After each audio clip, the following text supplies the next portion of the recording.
Bóng đá Việt Nam phát triển rất nhanh. Việt Nam đã trở thành một đội bóng mạnh trong khu vực. Điển hình là Việt Nam đã đánh bại Malaysia trong trận chung kết AFF Cup 2018.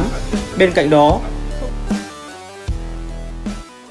ASEAN All-Star makin gak laku, FAM dan AFF kalang kabut, pemain mundur massal, pemain abroad timnas Indonesia ogah gabung. Mana-mana pemain warisan yang ada pun, jadi kalau dia bagus, why not that kita ambil. Tapi kita takkan dapat macam Indonesia je.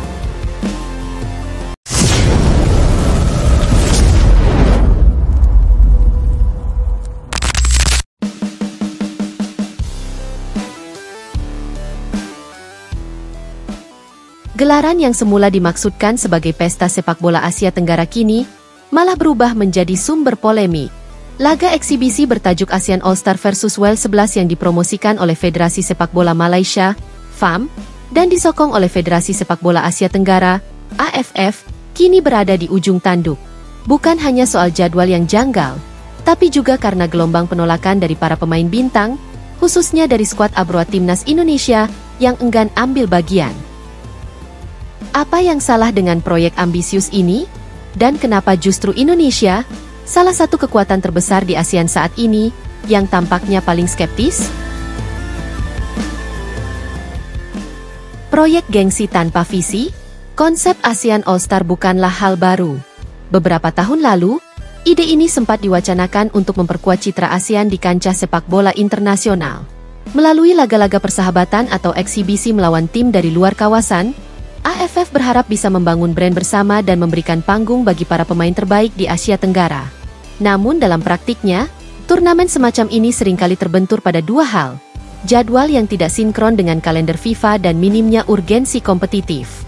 Dalam dunia sepak bola modern, eksibisi yang tidak relevan dengan agenda resmi atau tujuan jangka panjang federasi kerap dianggap buang-buang waktu, baik oleh klub, pelatih, maupun pemain itu sendiri.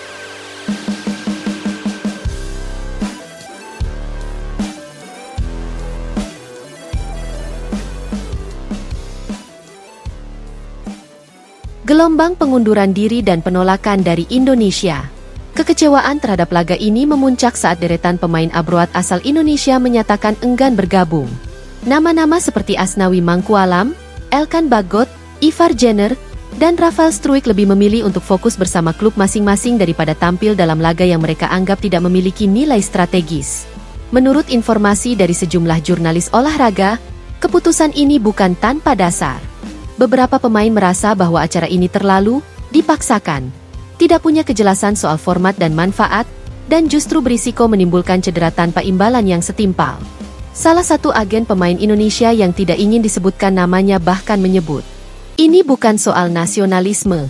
Pemain ingin main untuk negara, tapi kalau acaranya tidak resmi, tidak penting, dan bisa mengganggu persiapan untuk event besar seperti kualifikasi Piala Dunia, tentu mereka harus menolak. Klub juga tidak akan lepasin pemain begitu saja.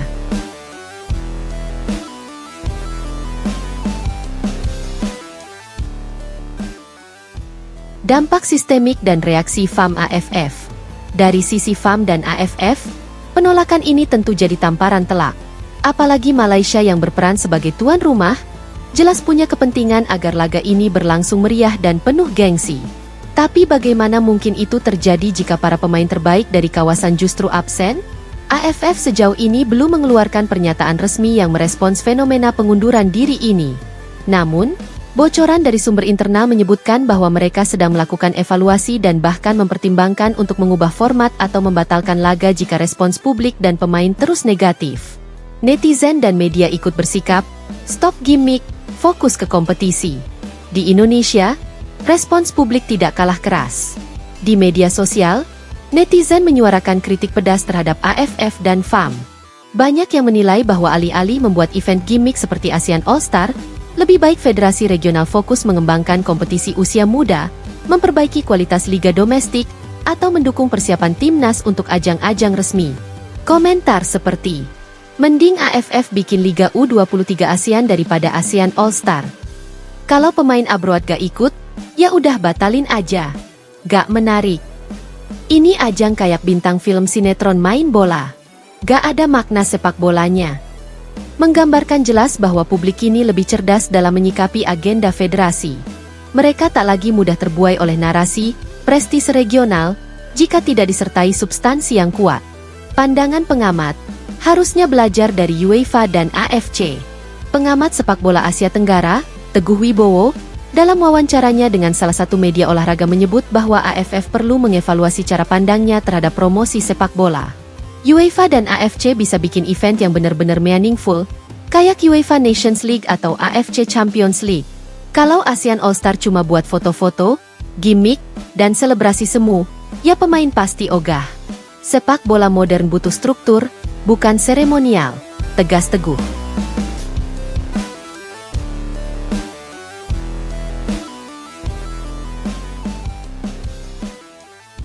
Konsekuensi jangka panjang, ASEAN harus introspeksi. Krisis ini tak hanya soal satu pertandingan. Ini adalah sinyal jelas bahwa proyek kolaboratif antar negara di ASEAN butuh fondasi yang kuat. Jika ke depan AFF tetap memaksakan agenda yang tidak relevan, mereka berisiko kehilangan kepercayaan dari pemain, federasi, bahkan sponsor. Dan Indonesia, dengan kekuatan fanbase, talenta muda, dan pemain abroad terbanyak di kawasan, mungkin akan memilih menjauh jika merasa tidak diakomodasi secara serius. Penutup, waktunya AFF melek realita. ASEAN All-Star bisa saja tetap digelar, entah dengan pemain lapis kedua atau dengan format baru.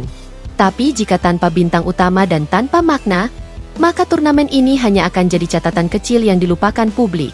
Pemain abroad Indonesia memilih untuk tidak terlibat bukan karena mereka tidak cinta ASEAN, tapi karena mereka cinta profesionalisme dan tahu bahwa waktu mereka berharga. Sudah waktunya AFF dan FA melek realita. Sepak bola Asia Tenggara bukan lagi tentang euforia tanpa makna. Sudah saatnya mereka bergerak dari pencitraan ke pembangunan nyata. AFF dan FAM jadi sorotan. Situasi ini bikin AFF dan FAM kelimpungan. Bagaimana tidak? Gagasan membentuk ASEAN All-Star seharusnya menjadi ajang prestisius yang menampilkan pemain terbaik dari kawasan. Tapi jika para pemain bintangnya justru menolak ikut serta, maka konsep ini jadi kehilangan makna. Alih-alih membangun antusiasme, turnamen ini justru menuai kritikan. Banyak pihak menilai AFF terlalu memaksakan event yang tidak relevan dan tidak punya kontribusi nyata terhadap kemajuan sepak bola regional.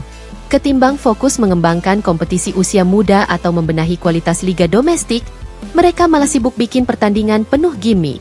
Seorang sumber internal dari Federasi Sepak Bola Kawasan mengatakan bahwa mereka kini sedang mengevaluasi kembali format acara dan pendekatan ke para pemain.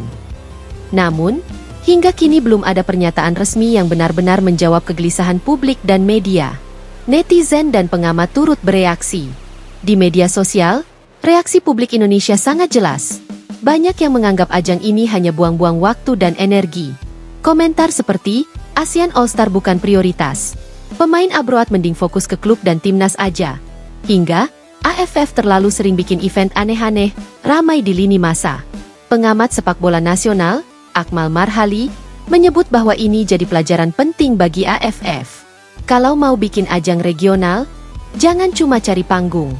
Bangun yang punya nilai kompetitif dan bermanfaat bagi semua negara anggota. Kalau pemain top aja gak mau ikut, itu sinyal kuat bahwa event ini gak penting, ujar Akmal. Ancaman sepi dan kehilangan gengsi. Tanpa pemain utama dari negara kuat seperti Indonesia dan Thailand, laga ASEAN All-Star bisa jadi sepi peminat. Gengsi pun ikut anjlok. Apalagi jika yang tampil justru pemain-pemain pelapis atau lokal dari liga domestik yang kurang dikenal publik luas. Media internasional pun kemungkinan besar akan mengabaikan acara ini jika kualitas pertandingan tidak sesuai ekspektasi.